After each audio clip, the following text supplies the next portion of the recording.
Para quem conhece um pouco sobre a filosofia do Aristóteles, sabe que ele gosta de separar as coisas para compreender melhor cada parte do todo. E não poderia ser diferente quando ele trata das relações humanas.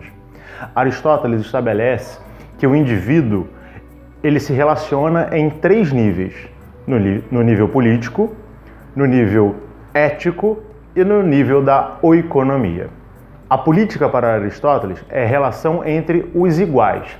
Todo aquele que é cidadão se relaciona de maneira política. O que isso significa?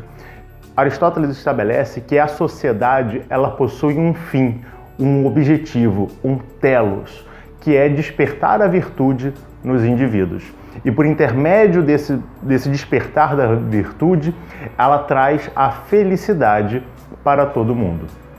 Ao agir de maneira política, o indivíduo na sociedade ele está buscando, na verdade, despertar as virtudes em toda a população, fazendo com que toda a sociedade, toda a população, todos os indivíduos que compõem aquele grupo alcancem a felicidade por intermédio desse despertar das virtudes. O segundo nível, que é o nível ético, é a relação do indivíduo com ele mesmo.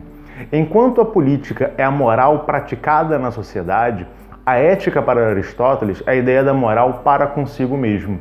São as reflexões que esse indivíduo tem, as condutas que ele desenvolve para se tornar um ser virtuoso. Perceba que a política é ação virtuosa na sociedade, enquanto a ética é ação virtuosa no próprio indivíduo.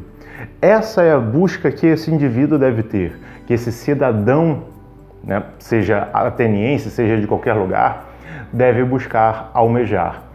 Através desse estudo da ética, do seu próprio comportamento, daquilo que ele deve fazer e aquilo que ele não deve fazer, o indivíduo ele vai começar a agir nele mesmo, a despertar a sua própria virtude e se capacitar para, através do exercício da política, que essa seria, entre aspas, essa ética global, fazer com que toda a sociedade seja harmonizada. O terceiro nível de relações, Aristóteles vai chamar de oikonomia. Oikonomia é a expressão para a administração dos seus próprios bens. E a gente precisa estabelecer aqui uma crítica. Aristóteles estabelece que a relação da economia ela se dá entre o cidadão e aqueles que são inferiores. Na sociedade grega da época, existia uma estratificação. O próprio Aristóteles não era considerado cidadão ateniense porque não havia nascido na cidade de Atenas. O seu próprio filho, que embora tenha nascido na cidade de Atenas, também não era considerado cidadão ateniense, porque o seu pai, Aristóteles, também não era cidadão ateniense. Então eles eram vistos, nesse caso, como pessoas à margem. Não à margem como os escravos e os servos, mas à margem em relação ao verdadeiro cidadão, aquele que detinha o poder político dentro da cidade.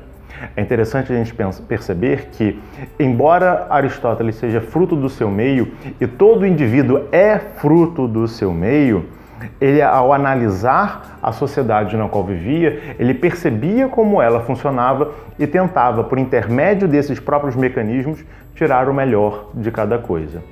Apesar disso, nós devemos ter críticas a esses pensamentos, porque, por exemplo, a sociedade grega na época considerava a mulher como uma coisa secundária em relação ao homem. O fato de ser fruto do seu tempo não exime a crítica ao pensamento do Aristóteles, porque também temos o exemplo de Platão, que vivia na mesma época, ele era um pouco mais velho do que Aristóteles, foi inclusive o seu mentor, o seu professor, mas Platão estabelecia a necessidade da igualdade entre homem e mulher, porque o pensamento do Platão era no que deveria ser e não baseado naquilo que é.